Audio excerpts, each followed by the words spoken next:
नमस्कार। स्वागत है आप सभी का हमारे चैनल डेली करंट अफेयर्स पे। आज 13 मई 2021 है। 13 मई 2021 से रिलेटेड जितने भी महत्वपूर्ण करंट अफेयर्स के टॉपिक बनते हैं, जितने महत्वपूर्ण बिंदु बनते हैं, आज उस बिंदु को इस वीडियो के माध्यम से जानते हैं। चलिए बढ़ते हैं आज के फर्स्ट क्वेश्चन की तरफ। तो आपका पहला क्वेश्चन ये है, Bharat immunological and biological limited ने कोरोना वैक्सीन तैयार करने के लिए किस कंपनी के साथ करार किया है? ऑप्शन ए है सीरम इंस्टीट्यूट, ऑप्शन बी है भारत बायोटेक, ऑप्शन सी है Johnson and Johnson, option D है फाइजर। आइए जानते हैं इसका सही आंसर क्या है।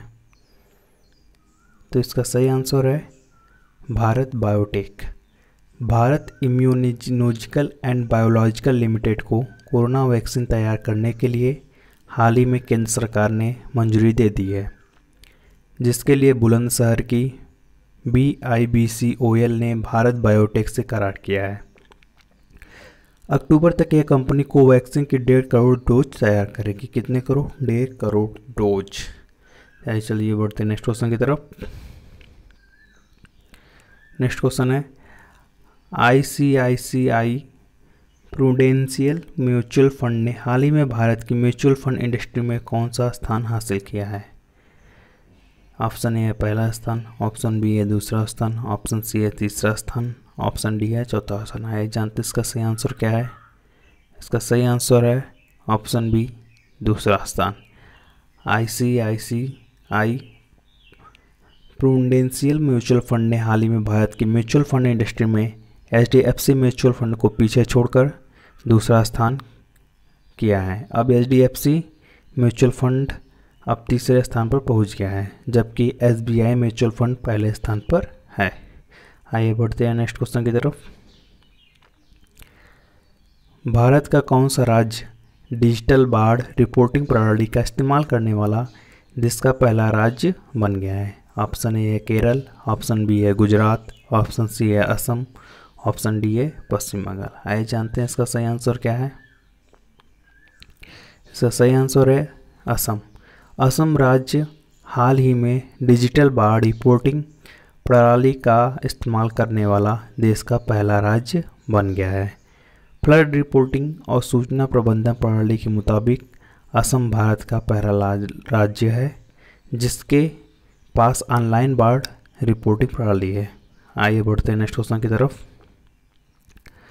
भारत ने हाल ही में कौन से आर्कटिक साइंस मिनिस्ट्रियल में भाग लिया है? ऑप्शन ए है पहले, ऑप्शन बी है तीसरे, ऑप्शन सी है चौथे, ऑप्शन डी है 9वें। इसका सही आंसर है ऑप्शन बी तीसरे। भारत की तरफ से केंद्रीय पृथ्वी विज्ञान मंत्री डॉक्टर हर्षवर्धन ने हाल ही में तीसरे आर्कटिक साइंस मिनिस्ट्रियल में भाग लिया है। इस अवसर पर केंद्रीय पृथ्वी विज्ञान मंत्री ने कहा है कि भारत अवलोकन अंतर्राष्ट्रीय सहयोग क्षमता निर्माण और अनुसंधान के माध्यम से आर्कटिक में सकारात्मक भूमिका निभाता रहेगा। आइए बढ़ते हैं नेक्स्ट क्वेश्चन की तरफ। जोस जे कट्टूर को हाल ही में किस बैंक के नए कार्यकारी निदेशक के रूप में नियुक्त किया गया है? ऑप्शन ए है Bank of Baroda, option B है Bharatiya Reserve Bank, option C है कैनरा बैंक, ऑप्शन डी है यस बैंक। आइए बढ़ते हैं नेक्स्ट क्वेश्चन की तरफ। इसका सही आंसर क्या है? आइए जानते हैं इसका सही आंसर क्या है। इसका सही आंसर है ऑप्शन बी भारतीय रिजर्व बैंक। जोस जे कट्टूर को हाल ही में भारतीय रिजर्व बैंक के नए कार्यकारी निदेशक के रूप में नियुक्त किया गया है। वे कर्नाटक के क्षेत्रीय निदेशक के रूप में RBI के बंगलुरु क्षेत्रीय कार्यालय का नेतृत्व कर रहे थे। आइए बढ़ते हैं नेक्स्ट क्वेश्चन की तरफ। केंद्रीय मंत्रिमंडल ने हवाई यात्री रोपवे प्रणाली विकसित करने के लिए ITBP की भूमि किस राज्य सरकार को हस्तांतरित करने को मंजूरी दे दी है? ऑप्शन ए है गुजरात सरकार, ऑप्शन बी है महाराष्ट्र सरकार, ऑप्शन सी है दिल्ली सरकार, ऑप्शन डी है उत्तराखंड सरकार। तो इसका सही आंसर है ऑप्शन डी उत्तराखंड सरकार। केंद्रीय मंत्रिमंडल ने हाल ही में देहरादून और मसूरी के बीच हवाई यात्री रोपवे प्रणाली को विकसित करने के लिए भारत तिब्बत सीमा पुलिस बल की भूमि उत्तराखंड सरकार को हस्तांतरित करने को मंजूरी दे दी है। बनाया जाने वाला रोपवे 5580 मीटर यानी 5580 मीटर लंबाई का मोनो केबल रोपवे है। आइए बढ़ते हैं आज का नेक्स्ट क्वेश्चन की तरफ।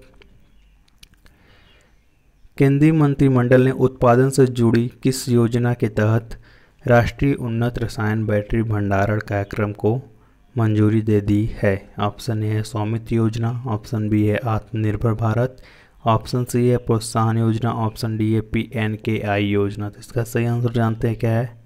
इसका सही आंसर है ऑप्शन सी प्रोत्साहन योजना।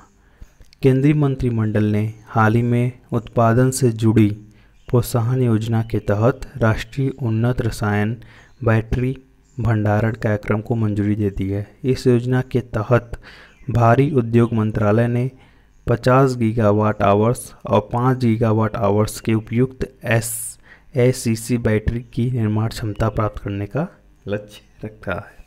आइए बढ़ते नेक्स्ट क्वेश्चन की तरफ। नेक्स्ट क्वेश्चन है, मैनचेस्टर सिटी ने हाल ही में इंग्लिश प्रीमियर लीग का खिताब जीतकर कौन सी बार पिछले 4 सीजन में खिताब अपने नाम किया है? ऑप्शन ए है दूसरी बार, ऑप्शन बी है तीसरी बार, ऑप्शन सी है चौथी बार, ऑप्शन डी है 7वीं बार। बताइए जानते इसका सही आंसर क्या है? इसका सही आंसर है तीसरी बार। मैनचेस्टर सिटी ने हाल ही में 2020-21 सीजन के लिए इंग्लिश प्रीमियर लीग का खिताब अपने नाम किया है। उन्होंने पिछले 4 सीजन में तीसरी बार यह खिताब अपने नाम किया। कितने बार? तीसरी बार 4 सीजन में। जबकि पेप गार्डियोला की टीम अब तक कुल 5 बार चैंपियन बन चुकी है। आइए बढ़ते नेक्स्ट क्वेश्चन की तरफ। नेक्स्ट क्वेश्चन क्या है? हमारा महत्वपूर्ण टॉपिक है। आज 13 मई है, तो 13 मई से रिलेटेड जितने भी इतिहास है इस आगे की पॉइंट के दौरान को जानेंगे। 13 मई 1912 को रॉयल फ्लाइंग कोर रॉयल वायुसेना के अग्रदूत यूनाइटेड किंगडम में स्थापित किया गया था। 13 मई 1950 को फार्मूला 1 वर्ल्ड चैंपियनशिप का पहला दौर सिल्वर स्टोन में आयोजित किया गया था। 13 मई 1951 को सैन मार्कोस के राष्ट्रीय विश्वविद्यालय की स्थापना की 400वीं वर्षगांठ पेरू में पहली बड़ी क्षमता वाले स्टेडियम के उद्घाटन के द्वारा की गई थी। 13 मई 1952 को भारत की संसद के ऊपरी सदन में पहली बार बैठक हुई थी। 13 मई 1958 को वेनेजुएला के काराकास की यात्रा के दौरान उपाध्यक्ष रिचर्ड निक्सन की कार पर अमेरिकी विरोधी प्रदर्शनकारियों ने हमला किया था। 13 मई 1958 को वेनेजुएला के काराकास की यात्रा के दौरान उपाध्यक्ष रिचर्ड निक्सन की कार पर अमेरिकी विरोधी प्रदर्शनकारियों ने हमला किया था। 13 मई 1958 को मई 1958 संकट फ्रांसीसी सैन्य अधिकारियों का एक समूह अल्जीरियस में एक कूप का नेतृत्व करता है और मांग करता है कि अल्जीरिया के फ्रांसीसी नियंत्रण की रक्षा के लिए चार्ल्स डी गाल के साथ राष्ट्रीय एकता की सरकार बनाई जाए। 13 मई 1967 को डॉक्टर जाकिर हुसैन भारत के तीसरे राष्ट्रपति बने और भारतीय संघ के पहले मुस्लिम राष्ट्रपति बने थे। 13 मई 1980 को एक F3 तूफान कालामाजू काउंटी मिशिगन को हिट करता है, जिसकी वजह से राष्ट्रपति जिमी कार्टर ने इसे संघीय आपदा क्षेत्र घोषित किया था। 13 मई 1981 को मेहमेट अली आगा का रोम में सेंट पीटर स्क्वायर में पोप जॉन पॉल द्वितीय की हत्या करने का प्रयास किया था। 13 मई 1995 को 33 वर्षीय ब्रिटिश माँ एलिसन हरग्रेव्स एवरेस्ट को बिना ऑक्सीजन या शेरपा की मदद के लिए जीतने वाली पहली महिला बन गई थी। 13 मई 1996 को बांग्लादेश में गंभीर तूफान में 600 लोगों की मौत हो गई थी। 13 मई 1998 को भारत 11 मई को आयोजित तीनों के बाद पोखरण में 2 परमाणु परीक्षा करता है। संयुक्त राज्य अमेरिका और जापान ने भारत पर आर्थिक प्रतिबंध लगाया था। 13 मई 2003 को मियामी गार्डन शहर फ्लोरिडा शहर में शामिल हुआ था। 13 मई 2006 को साओ पाउलो हिंसा ब्राज़ील में कई जेलों में विद्रोह शुरू हुआ था। 13 मई 2011 को पाकिस्तान के चारसादा ज़िले में 2 बम विस्फोट हुए जिसमें 98 लोग मारे गए और 140 अन्य घायल हो गए। 13 मई 2012 को मैक्सिकन संघीय राजमार्ग 40 पर मैक्सिकन अधिकारियों द्वारा 50 नवमृतक निकायों की खोज की गई थी। 13 मई 2014 को दक्षिण पश्चिमी तुर्की में भूमिगत कोयले की खदान में एक विस्फोट में 300 खनिक मारे गए थे। आज 13 मई है। 13 मई को जन्मे प्रसिद्ध व्यक्तियों के बारे में जानते हैं आज। 13 मई 1901 को स्वतंत्रता सेनानी मथुरा प्रसाद मिश्र वैद्य का जन्म हुआ था। 13 मई 1905 को भारत के भूतपूर्व राष्ट्रपति आपात स्थिति की घोषणा के कारण इनका कार्यकाल काफ़ी अलोकप्रिय रहे फखरुद्दीन अली अहमद का जन्म हुआ था। 13 मई 1917 को हिंदी फिल्मों के हास्य अभिनेता असित सेन का जन्म हुआ था।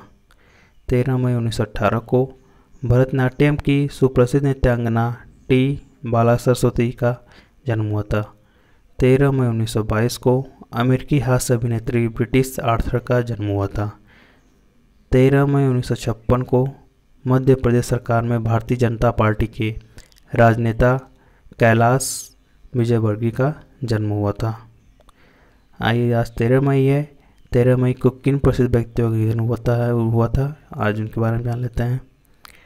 13 मई 1626 ईस्वी को ईसा पूर्व को मध्यकालीन भारत के सबसे बड़े राजनीतिज्ञ मलिक अंबर का निधन हुआ था। 13 मई 1950 को जाने माने एक प्रसिद्ध पुरातत्वविद रामकृष्ण देवदत्त भंडारकर का निधन हुआ था। 13 मई 1951 को लखनऊ के प्रसिद्ध शायर हसरत मोहानी का निधन हुआ था। 13 मई 2001 को अंग्रेजी में लिखने वाले उत्कृष्ट भारतीय लेखकों में से एक R.K. नारायण का निधन हुआ था। 13 मई 2011 को प्रसिद्ध अभिनेता, नाटककार, निर्देशक और इन सबके अतिरिक्त रंगमंच के सिद्धांतकार बादल सरकार का निधन हुआ था। आई होप कि आप लोग को ये वीडियो अच्छी लगी होगी। अगर वीडियो आप लोग को अच्छी लगती है तो इस वीडियो को शेयर ज़रूर करें, सब्सक्राइब जरूर कर लें। सब्सक्राइब के साथ साथ नोटिफिकेशन के लिए बेल आइकन को प्रेस कर दें जिससे आपको डेली करंट अफेयर्स की नोटिफिकेशन मिलती रहे। आप लोगों के सबसे महत्वपूर्ण एक क्वेश्चन है आप लोगों के लिए जिसका आंसर आप लोगों को कमेंट में करके बताना है।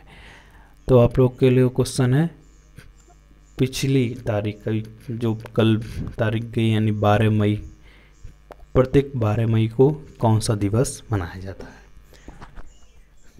धन्यवाद।